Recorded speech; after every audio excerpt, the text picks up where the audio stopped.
Today we're going to be installing a hitch on this 2017 Jeep Patriot. So the first thing you want to do is get yourself some type of way to support the exhaust.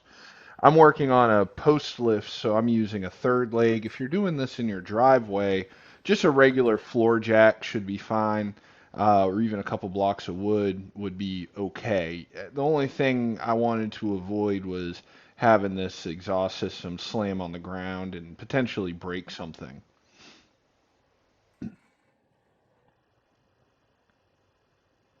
And yes, this could be done in your driveway. I just have a lift, so I wanted to use it.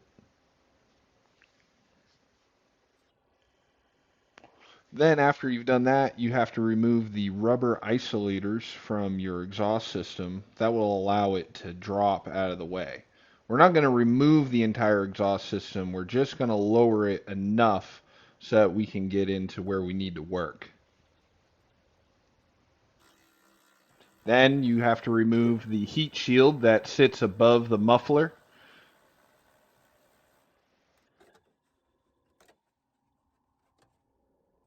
And that's just four 10 millimeter nuts on studs. I'm installing a Kurt hitch on this Jeep. There's probably a bunch of other brands, but Kurt is a pretty decent quality hitch. This is where I realized I made a mistake and probably needed to have my exhaust a little bit lower, so I went ahead and lowered it. Then you need to just stick two bolts in the furthest forward holes in your hitch. That allows it to kind of hang and pivot. And pivoting it is going to be important because that's how you line up everything for your cut on your plastic bumper. The top of the cut needs to be 2 9/16 of an inch. That's what is written in the directions, and it worked perfect for me. And then for the width, I just referenced the edges of the receiver tube. And I marked it out with duct tape. I would use masking tape. I just found the duct tape first.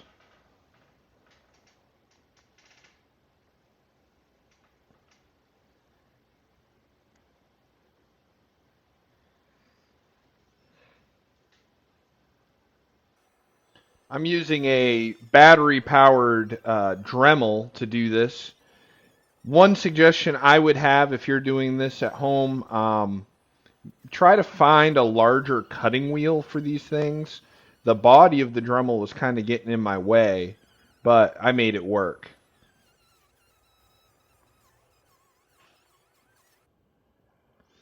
Then you just take your little piece of plastic off, and that'll make room for the receiver tube to poke out from underneath this bumper.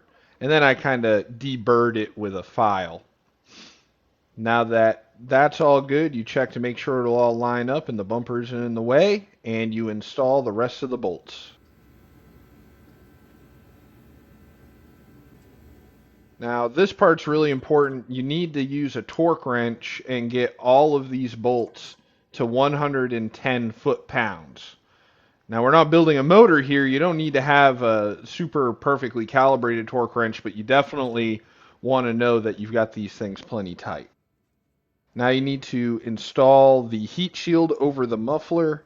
I've seen people skip this step and sometimes they get away with it, but sometimes it causes plastic parts to melt and make a real nasty smell.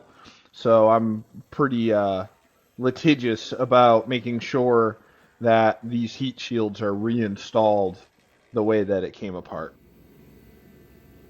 Now just hang the muffler using those same rubber bushings. Remember, there's three of them. Two on the muffler, one in the middle. And that's what you need to get off and put back on to get that exhaust low enough.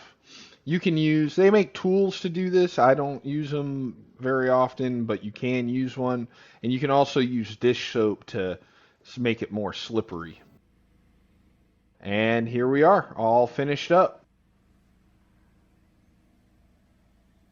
Now that you have your receiver installed, you have to remember you're going to be able to accept a heavier duty hitch than what the car is rated for. So you have to be careful not to exceed the limits of the vehicle. Remember, this thing's got like a 4-cylinder engine.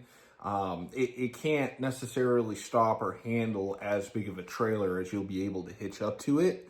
But as long as you don't exceed the manufacturer specifications, you should be fine.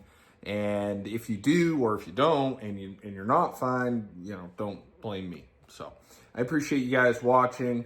If you like this, give me a thumbs up. If you need something clarified, throw it down in the comments and I'll try to respond. And if you subscribe, that always helps me. I'll see everybody in the next one.